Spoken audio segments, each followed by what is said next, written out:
When I'm Krishna Jha and you are here with me on Instagram, Facebook and YouTube। और आज हमारी Navratri series का दूसरा दिन है जिसमें हम बात करेंगे माँ ब्रह्मचारिणी के बारे में।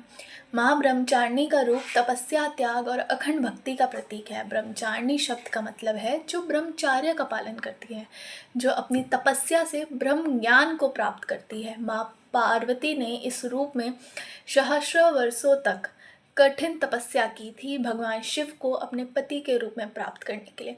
शुरुआत में उन्होंने फूल, फल और झाड़ के पत्तों पर जीवन यात्रा चलाई और फिर वर्षों तक केवल बेल पत्र और आखिर में केवल हवा और अमृत बिंदु पर तपस्या करके सबको प्रभावित किया।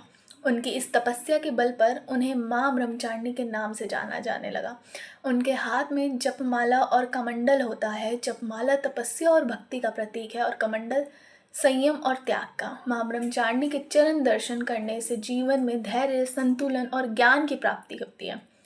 एस्ट्रोलॉजर्स कहते हैं कि माँ ब्रह्मचारिणी की उपासना से मंगल ग्रह की शांति होती है और जीवन में चिड़चिड़ाहट, गुस्सा और असंतुलन दूर होता है।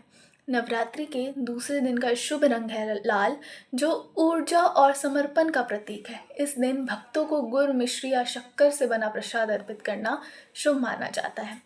जब आप मंत्र ओम देवी ब्रह्मचारिणी नमः का जप करते हैं तो हृदय में एक अलौकिक शक्ति और आध्यात्मिक बल का अनुभव होता है।